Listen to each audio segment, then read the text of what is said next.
Si Toya Senji ay isang babagsaking estudyante sa high school na todo effort para lang makapasa sa national exams at maiwasan na habang buhay mapunta sa pagtatrabaho sa isang fast food job. Pero habang todo effort siyang mag-focus at mag-aral, abala naman ang kanyang mga kaklase sa kalokohan at usapan tungkol sa sunod-sunod na killings na nangyayari kamakailan sa lungsod, at ayon sa mga balita, tuwing may biktimang pinapatay ay may mga taong nagsasabing may nakikitang petals sa paligid kaya nagsisimula ng isipin ng lahat na may koneksyon ang mga petals sa serial killer, pero walang pakialam si Toya sa mga iyon. Ilang sandali pa, pumasok ang homeroom teacher at hiningi ang atensyon ng klase dahil may ipapakilala siyang bagong estudyante. Ngunit nang tawagin niya ito ay tuluyan nitong binaliwala ang guro at ang buong klase at diretsyong lumapit kay Toya para ipakilala ang sarili bilang si Heido. At walang ideya si Toya kung bakit siya pinapansin ng random na babaeng ito pero alam niyang mas mabuting huwag siyang madamay sa mga parang crazy main character na eksena, at mukha talaga itong textbook MC kaya nagbigay lang siya ng half-ass na sagot at bumalik sa pag-aaral. Umupo ang babae sa tabi niya at hindi na siya kinausap sa buong klase. Ngunit matapos ang klase at pauwi na si Toya, hinanap siya nito at tumalon sa railing malapit sa kanya saka gumawa ng isang backflip na mas lalong hindi kailangan kumpara sa ginagawa ni Leon Kennedy. Kaya natural na nalito si Toya dahil hindi pa rin niya alam kung bakit sobrang interesado sa kanya ang transfer student na ito. Pero bago pa niya matapos isipin iyon ay hinawakan ni Heido ang kanyang mukha at tumingin ng diretso sa kanyang mga mata. Na ikinagulat ni Toya kaya umiwas siya at sinabing kailangan na niyang pumunta sa cram school bago umalis. At habang papalayo siya ay tumawag si Heido sa isang taong nagngangalang Noman at sinabing tama siya tungkol sa nakita niyang tingin sa mga mata ni Toya. At dahil sa iisang linyang iyon ay opisyal nang nadamay si Toya sa plot at wala na siyang magagawa pa. Samantala sa isang madilim na eskinita sa lungsod ay may isang baliw na lalaki ang umaatake sa isang babae gamit ang butcher's knife habang sinasabing gagawin niya itong masarap na pagkain. At nagkataon na ang eskinitang iyon ay malapit lamang sa cram school na pinupuntahan ni Toya kaya mukhang hindi na maganda ang takbo ng plot para sa kanya. Kasalukuyang nakaupo si Toya sa isang bench sa labas ng kanyang cram school habang tinitingnan ang kanyang transcripts mula sa pinakabagong mock exam at sa totoo lang ay hindi naman ito masama dahil may 70% average siya ngunit malayo iyon sa sapat para magtagumpay sa Asian school system. Kaya itinapon niya ang kanyang transcript sa inis at naupo na lang habang hinihiling na sana ay mayroon siyang kahit anong talent. Kahit ano basta hindi siya manatiling useless na tao habang buhay. Pero kahit gaano niya gustuhin ang talento ay alam niyang hindi ito basta-basta bumabagsak mula sa langit kaya wala siyang makukuha sa simpleng pagnanais. Kasabay nito, malapit sa eskinita ay may dalawang pulis na ipinatawag upang mag-imbestiga dahil may ilang tao ang nag-ulat na may narinig silang sigaw ng isang babae mula sa lugar na iyon, ngunit hanggang ngayon ay wala pa silang nakikitang kahit ano, at maya-maya ay napansin nila ang isang lalaking nakayuko sa sulok at inakala nilang lasing lamang ito. Kaya nilapitan ng isa sa mga pulis ang lalaki para tingnan kung ayos lang siya, ngunit sa labis nitong takot ay agad niyang napagtanto na kinakain pala ng lalaking iyon ang human remains ng babaeng kanina lang ay inatake, at mukhang ipinagmamalaki pa niya ito, kaya agad na naisip ng pulis na may mali sa pag-iisip ng taong ito at hinugot niya ang kanyang baril, handang paputukan ito anumang oras kung may gawin itong kainahinala. Makalipas ang ilang sandali, naglalakad pa uwi si Toya nang madaanan niya ang parehong eskinita. At ang unang bumungad sa kanya ay ang mga katawan ng dalawang pulis na putol ang ulo habang ang baliw na lalaki ay nakatayo roon na humahagalpak sa tawa, at doon pa lang ay malinaw ng tuluyan ng nadamay si Toya sa plot. Biglang sumulpot si Heido mula sa kung saan, at nang makita ang itsura ni Toya ay tinanong niya kung nagseselos ba siya.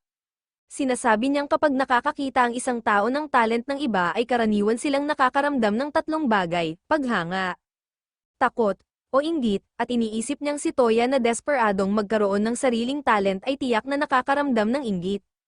Ngunit nahihirapan pa ring intindihin ni Toya ang nangyayari lalo na kung paano nalaman ni Heido na naroon siya. Pero biglang napansin ng lalaki silang dalawa at tila may history ito kay Heido. Sinasabi nitong dahil kay Heido ay nagawa niyang i-awaken ang kanyang talent at labis siyang nagpapasalamat dito. Ngunit baluktot ang kanyang paraan ng pagpapakita ng pasasalamat dahil sinabi niyang gagawin niyang susunod na pagkain si Heido. Saka siya sumugod sa kanilang dalawa ngunit kahit direkta niya silang tinitingnan ay nagawa pa ring hilahin ni Heido si Toya at magtago sa likod ng isang haligi bago pa man tumama sa lupa ang kutsilyo ni Fish. At ayon kay Noman ay posible iyon dahil sa kanyang computational predictions ngunit pinaalalahanan niya si Heido na tapusin na agad ang laban. Kaya iniabot ni Heido ang kanyang phone kay Toya at tinanong kung ano ang gagawin niya kung may isang item na kayang magbigay sa kanya ng talent mula sa kanyang past lives ng instant, na para kay Toya ay parang pangarap na matupad, ngunit may kapalit ito dahil ang item ay isang blade at para makuha ang talent ay kailangan mong saksakin ang sarili na parang isang depressed emo teenager, na hindi naman talaga ideal.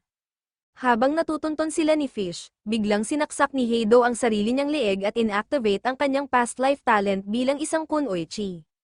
At habang ginagawa niya ito ay napansin ni Toya ang mga flower petals na bumubuhos mula sa kanyang katawan ngunit bago pa siya makapagtanong ay inatake na siya ni Fish kaya napilitan si Heido na ipagtanggol ang sarili gamit ang kanyang mga espada. At habang naglalaban sila ay kinausap ni Noman si Toya sa phone at ipinaliwanag na sa pamamagitan ng branch of reincarnation ay maaaring makuha ng isang tao ang talents mula sa kanilang past lives at ang mga taong nagtagumpay dito ay tinatawag na returners. At bilang mga returners ay parehong kayang gumawa ni na Fish at Heido ng superhuman feats na halata na, ngunit hindi pa rin maintindihan ni Toya ang tungkol sa petals kaya ipinagpatuloy ni Noman ang paliwanag at sinabing ang petals ang patunay na may nakuha ng talent mula sa dating buhay ang isang tao, dahil kahit ang pinakamahuhusay na henyo ay namamatay rin sa huli.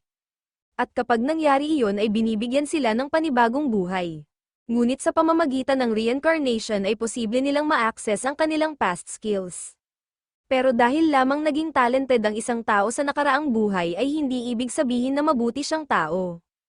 At dito nagmumula ang mga tulad ni Fish, dahil parehong mabuti at masama ay kayang i-awaken ang kanilang past life talent.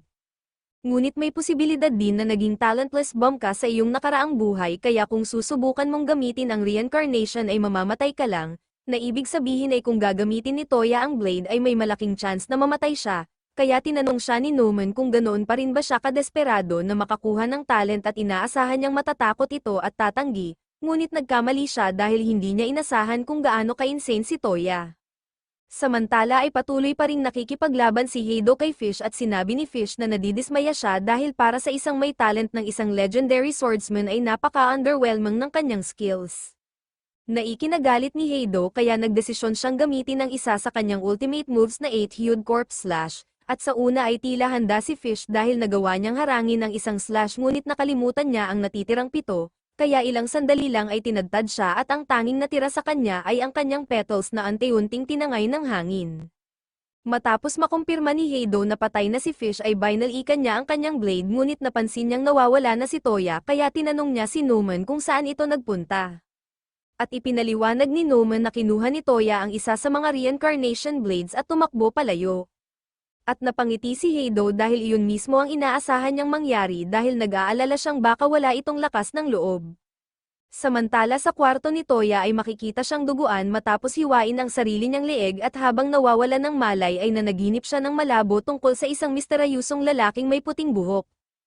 At nang magising siya ay umaga na at nandoon si Heido sa kanyang kwarto. Tinanong niya kung ano ang ginagawa nito roon ngunit napansin niya ang kanyang kamay na may tuyong dugo at doon sinabi ni Heido na matagumpay siyang naging isang returner, kahit na napakarami raw niyang ungol at daing habang natutulog kaya tinanong siya kung ano ang nangyari. Makalipas ang ilang sandali ay nakaupo sina Heido at Toya sa isang park bench at ipinaliwanag ni Toya na mayroon siyang nakatatandang kapatid na si Seiya na magaling sa lahat ng bagay at palaging pinapalibutan ng mga tao dahil isa itong prodigy na may maliwanag na kinabukasan habang siya ay napapabayaan dahil siya ay sobrang ordinaryo. Lahat ng ginagawa niya ay ikinukumpara sa kahanga-hangang performance ni Seiya at dahil lamang hindi siya nanalo ng gold medal sa foot race noong 6 na taong gulang siya ay tinawag na siya ng kanyang ama na isang disappointment. At mula noon ay desperado na siyang maabot ang pamantayang iniwan ni Seiya, ngunit sa kabila ng lahat ng talent ni Seiya ay tila napakababa ng kanyang health stat kaya siya ay nagkasakit at kalaunan ay namatay. At sa hindi malamang dahilan ay sinisi ng mga magulang si Toya sa pagkamatay nito kaya siya ay pinalaya sa bahay, kaya mula noon ay sinusubukan niyang patunayan sa kanila na mali sila sa pamamagitan ng pagkuha ng sarili niyang talent. Ngayon ay mas naiintindihan na ni Heido kung bakit sobrang desperado si Toya na magkaroon ng talent. Ngunit kulang pa ang salitang, desperado, dahil literal niyang sinubukan ang halos lahat ng skills na mayroon at hindi siya naging mahusay sa kahit isa. Kaya sinabi ni Heido na naiintindihan niya ang nararamdaman ni Toya dahil sa isang paraan ay katulad niya rin ito. Naikinalito ni Toya kaya magtatanong sana siya kung ano ang ibig nitong sabihin ngunit bago pa niya magawa iyon ay nakatanggap si Heido ng mensahe mula kay Numan na pinapapunta sila. At makalipas ang ilang minuto ay dumating sila sa kwarto ni Numan kung saan pa lang sa itsura ng lugar ay halatang hindi pa ito kailanman lumabas o nakahawak ng damo. Lalo na't hindi rin ito makalakad, at nakilala ni Toya ang boses nito bilang siya ring kausap sa phone kahapon. Habang tinanong naman ni Heido kung nasaan ang iba dahil napakaaliwalas at walang tao roon. Ipinaliwanag ni Numan na ang iba ay kasalukuyang nasa mga misyon upang talunin ang mga evil returners dahil iyon ang pangunahing tungkulin nila sa Forest of Greats. At dahil natural na may mga ganitong masasamang returners na lumilitaw paminsan-minsan ay responsibilidad nilang puksain ang mga ito agad bago pa makapaminsala sa publiko tulad ng ginawa ni Fish. At inaasahan niyang sasama si Toya sa laban, at tila napaka-cooperative ni Toya para sa isang taong kakasabi lang na kailangan niyang pumatay ng iba. At sa kanyang unang opisyal na assignment ay sasamahan siya ni Heido upang pabagsakin ang isang evil returner na nagngangalang Vlad. Ngunit sinabi ni Numan na ayaw muna niyang patayin ito agad. Na medyo nakakalito para kay Heido dahil trabaho niyang pumatay ng evil returners. Ngunit ipinaliwanag ni Numan na gusto muna niyang mangalap ng impormasyon tungkol sa talent ni Vlad kaya kailangan lang nilang pigilan ito ng 10 minuto bago nila ito tuluyang patayin. At idinagdag pa niyang ipagpapaliban muna ang misyon ng 2 araw dahil kailangan pa nilang subukan ang returner ability ni Toya. Kaya nang gabing iyon ay lumabas si Toya upang humanap ng pagkakataong gamitin ang kanyang kakayahan. At habang naglalakad siya sa kalsada ay nakakita siya ng isang magnanakaw na kakatakbo lang matapos agawin ang bag ng isang babae na kasalukuyang humahabol dito kaya naisip ni Toya na ito na ang perpektong pagkakataon.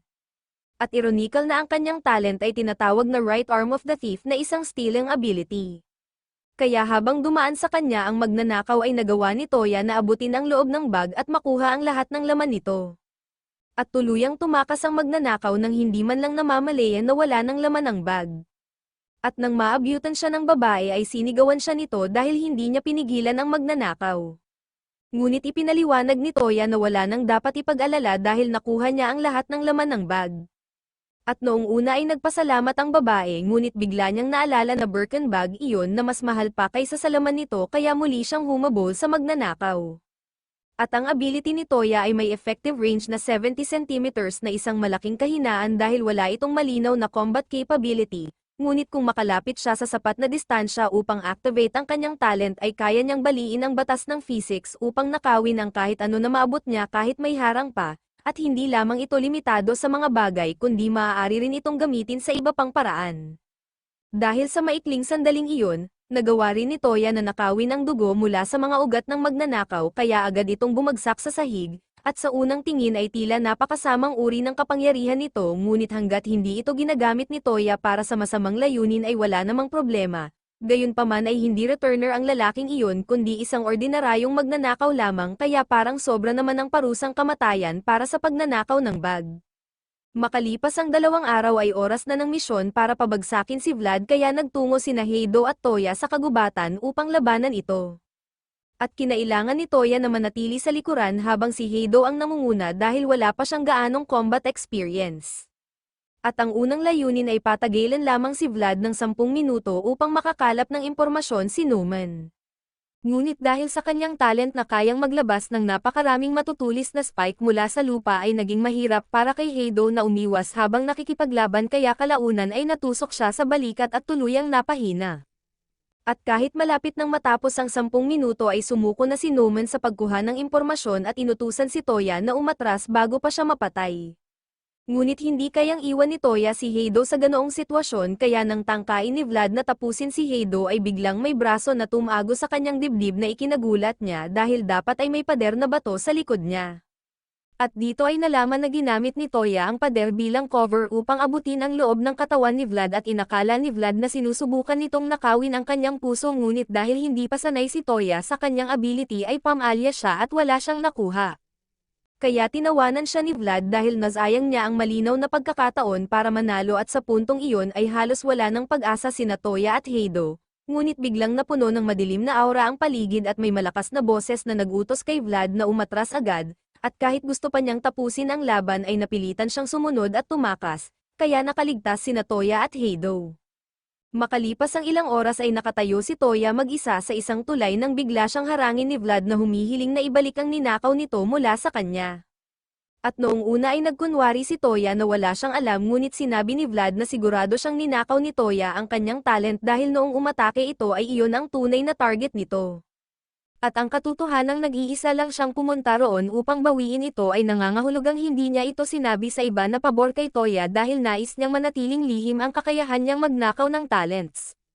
Kaya upang masigurong mananatili itong sikreto ay ginamit niya ang ninakaw na ability at tinuhag si Vlad gamit ang sarili nitong mga spike, at dito malinaw na si Toya ay hindi isang bayani at wala siyang interes na protektahan ang sangkatauhan dahil ang tanging mahalaga sa kanya ay makuha ang pinakamaraming talents, mabuti man o masama, upang maging pinaka-talented na tao sa mundo at hindi siya papayag na may humadlang sa kanya.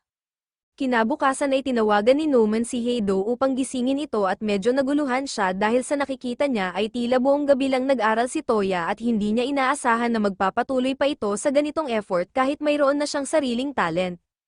Hindi pinansin ni Toya ang sinabi ni Noman at sa halip ay tinanong niya kung ano ang plano para sa araw na iyon. Kaya ipinaliwanag ni Noman na mangangaso sila ng isang evil reincarnator ngunit bago iyon ay may gusto muna siyang ipagawa kay Toya. Binigyan niya ito ng direksyon papunta sa bahay ni Heido dahil hindi ito sumasagot sa phone. At pagdating doon ay nadatnan ni Toya si Heido na kalahating tulog at halos hindi pa bihis sa gitna ng kanyang dojo. Kaya nagsimulang sermonan ni Noman si Heido dahil sa pagiging tamad nito ngunit depensa ni Heido ay napuyat siya kakasanay ng kanyang sword skills, at muling hindi maintindihan ni Noman kung bakit may mag-aabala pang mag-training kung ang kanilang mga taglay na skills ay higit na sa anumang kayang maabot sa sariling pagsisikap, ngunit para kay Heido ay gusto pa rin niyang magpraktis hanggat kaya niya. Samantala, ang target nila ngayon ay isang rogue clown na nagngangalang Sokka na umaakit ng mga bata papunta sa kagubatan upang gawing biktima. At hindi nagtagal ay narating nila ang teritoryo nito at agad silang inatake dahil inaasahan na niya ang kanilang pagdating. Agad na inactivate ni Heido ang kanyang powers at inakala ni Hoka na magiging madali ito basta panatilihin niya ang distansya at gamitin ang kanyang nen. Ngunit bago pa siya makagalaw ay nahati na ni Heido ang kanyang katawan sa dalawang bahagi kaya agad natapos ang misyon. At kahit technically ay tagumpay ito ay nainis si Noman dahil masyadong mabilis tinapos ni Heido ang laban gayong dapat sana ay pagkakataon iyon para magkaroon ng totoong combat experience si Toya.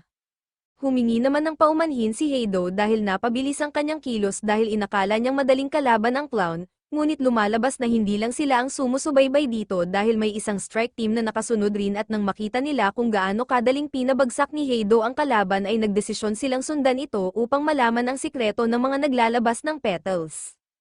Kinagabihan ay muli nang nangangaso si Heido ng isa pang evil reincarnator ngunit biglang may mga mansanas na bumagsak sa harap ng isang lalaking nagngangalang Jin at makalipas ang isang segundo ay napadapa siya dahil sa napakalakas na puwersa. Kahit hirap na hirap ay nagawa pa rin niyang makatakas sa gravity field at muling tumakbo.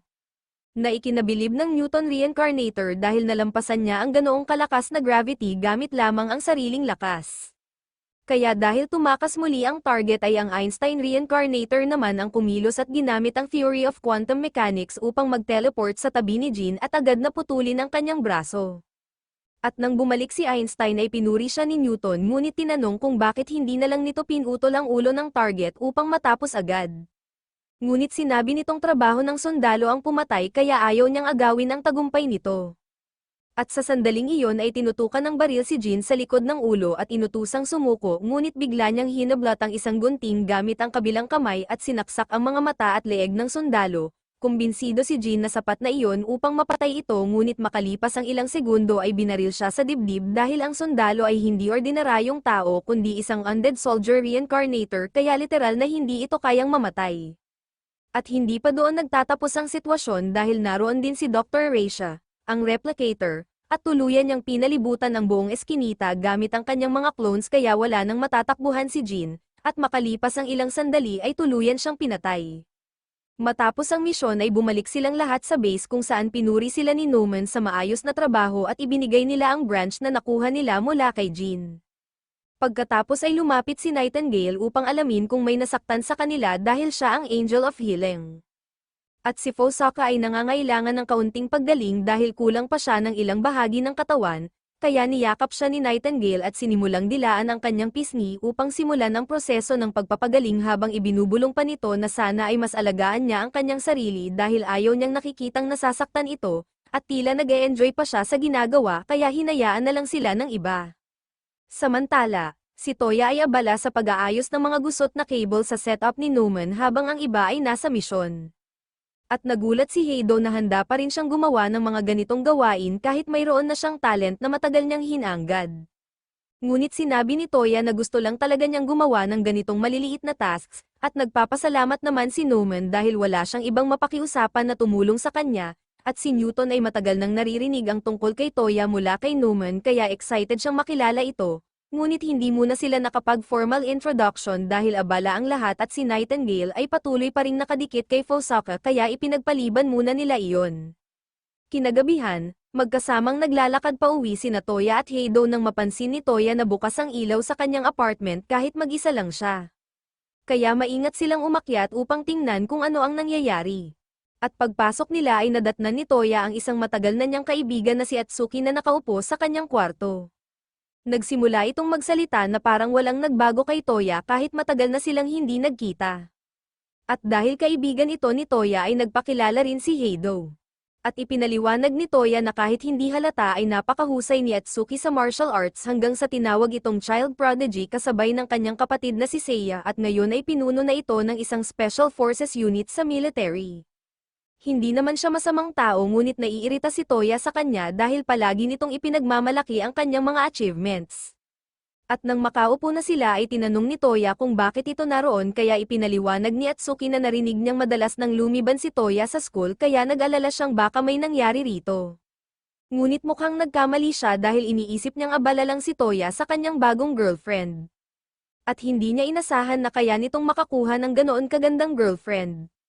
At kahit ipinaliwanag ni Toya na mali ang iniisip niya ay inakala ni Atsuki na nahihiya lang ito kaya sinabi nitong hindi na kailangang itago ang ganoong bagay dahil matagal na silang magkakilala, at dahil dito ay naging curious si Heido kaya tinanong niya kung gaano na sila katagal magkakilala, at bilang sagot ay inilabas ni Atsuki ang isang lumang larawan na nagpapakita sa kanilang tatlo, sina Atsuki, Toya, at si Seiya.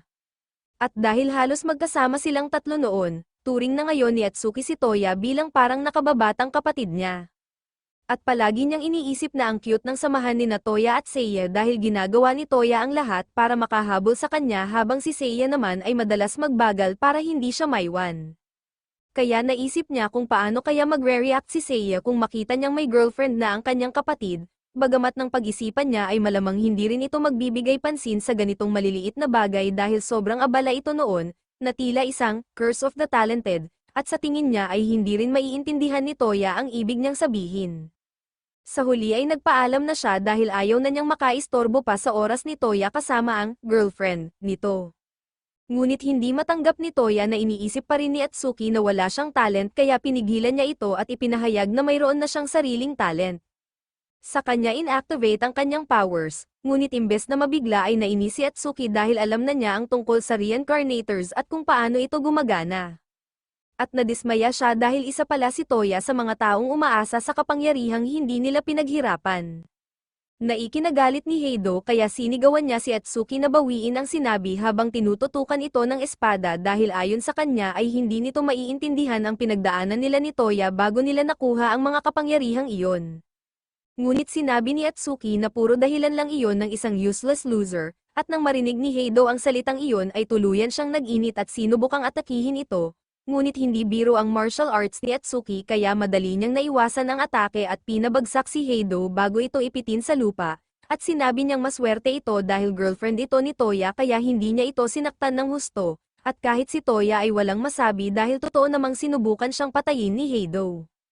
Habang papaalis si Atsuki ay inamin ni Toya na ang paggamit ng reincarnator power ay isang murang shortcut ngunit balak niyang gamitin ito upang makakuha ng sarili niyang talents at balang araw ay malampasan si Seiya, at matapos marinig iyon ay tahimik na umalis si Atsuki.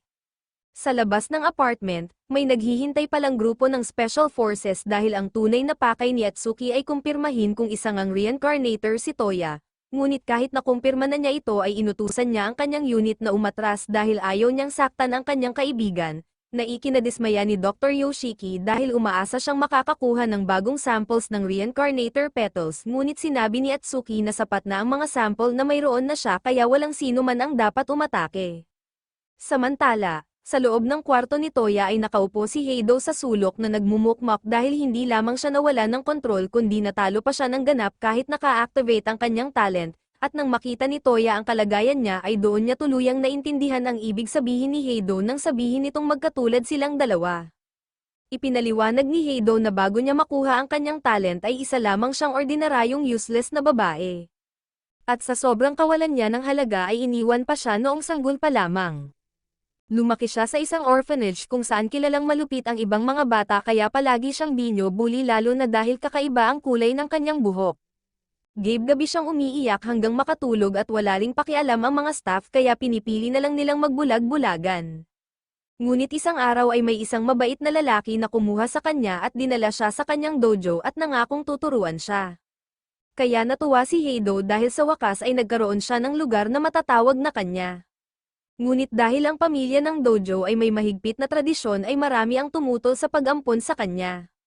Ngunit hindi pinansin ng master ang mga ito at tinanggap pa rin siya. Ibinigay nito sa kanya ang lahat ng pagmamahal at atensyon na matagal na niyang hinahangad. Kaya nais ni Heido na suklian iyon sa pamamagitan ng pagsisikap na maging mahusay sa espada. Ngunit kahit gaano pa siya magsanay ay hindi siya umunlad dahil wala siyang talent para rito. Kaya desperado siyang makahanap ng paraan upang makakuha ng talent at mapasaya ang kanyang ama. At doon niya narinig ang chismis tungkol sa branch of reincarnation na kayang magbigay ng talent mula sa past lives. Kaya hinanap niya ito kung saan-saan hanggang sa matagpuan niya ang isa at na-awaken ang sword skills ni Musashi. Ngunit sa sobrang excitement niyang ipakita ito sa kanyang ama ay nasobrahan siya at muntik na niya itong mapatay. Nakaligtas man ito ay napilayan naman at hindi na muling makahawak ng espada kaya nagsara ang dojo at pinalayas siya ng pamilya dahil sa kanyang ginawa, ngunit ayaw niyang doon na magtapos ang lahat kaya plano niyang itama ang lahat sa pamamagitan ng pagiging isang full reincarnator at muling pagbubukas ng dojo para sa kanyang ama, na ikinagulat ni Toya dahil ngayon niya lang narinig ang tungkol sa full reincarnator kaya wala siyang ideya kung ano iyon. Samantala, sina Atsuki at Yoshiki ay pabalik na sa base at iniisip ni Atsuki na sana ay hindi na lang siya pumunta sa muling pagkikita nila dahil hindi niya sinadyang masabi ang mga sinabi niya kanina, ngunit talagang nadidismaya siya sa naging kalagayan ni Toya, at mas lumalala pa iyon dahil tila ito mismo ang binanggit sa prophecy na natanggap nila kaya mukhang lalo pang lalala ang mga mangyayari. Bumalik sa bahay ni Toya. Tinanong niya kung ano ba talaga ang full reincarnator at sumagot si Nomen na halos lahat sa Tree of Greats ay full reincarnators maliban kina Toya at Heido. At ang pangunahing pagkakaiba ay habang may limit ang paggamit ng abilities ni Toya at Heido. Ang mga full reincarnators ay walang cooldown at palaging nasa kanilang talented form, at maaabot ang estado na iyon sa pamamagitan ng patuloy na paggamit ng kanilang talent sa labanan hanggang sa hindi na sila bumalik sa normal na anyo. At kahit medyo delikado ang tunog nito ay iyon mismo ang target ni Heido dahil ang tanging paraan para muli niyang makaharap ang kanyang ama ay kung babalik siya bilang Musashi Miyamoto. Kinagabihan, tinawag ni Toya si Heido papunta sa paaralan dahil may gusto siyang ipakita, at pinapatay muna niya ang phone nito upang hindi sila mapakinggan ni Nomen, at nang masigurong ligtas ay ibinunyag niya na ang kanyang talent ay kayang magnakaw ng talents ng iba, at sinabi ni Heido na hanga siya dahil napaka-useful ng kanyang kakayahan. Ngunit tinanong ni Toya si Heido kung sigurado ba siyang dapat niyang ikatuwa ang bagay na iyon dahil sa paghahangad niya ng talent ay posible niyang targetin kahit ang sarili niyang mga kaibigan kung kinakailangan. Ngunit hindi iyon alintana ni Heido dahil kung siya ang nasa kalagayan ni Toya ay gagawin din niya ang parehong bagay at suportado pa niya ito na gawin ang lahat ng makakaya niya. Kahit na medyo naiinis din siya kaya itinulak niya si Toya sa pader at tinanong kung bakit hindi pa nito sinusubukang nakawin ang kanyang talent. Dahil alam niyang hindi magiging hadlang ang kanilang relasyon kung gugustuhin talaga ni Toya na gawin iyon. Kaya ang ibig sabihin lang ay iniisip nitong hindi sapat ang halaga ng kanyang talent. At inamin niyang tama iyon sa ngayon dahil hindi pa ganoon kaganda ang kanyang kakayahan ngunit ipinangako niyang pagsisikapan niyang paunlarin ito hanggang sa mapilitan si Toya na kilalanin ito bilang isang mahusay na talent at tangkaing nakawin mula sa kanya. Na naintindihan naman ni Toya kaya nangako siyang magtitipon ng mga talent na sapat upang makipagsabayan sa kanya balang araw, at sa puntong iyon ay nabuo ang kanilang ugnayan bilang magkaribal. At dito nagtatapos ang episode 2 kaya huwag kalimutang mag-subscribe para hindi ma-miss ang susunod.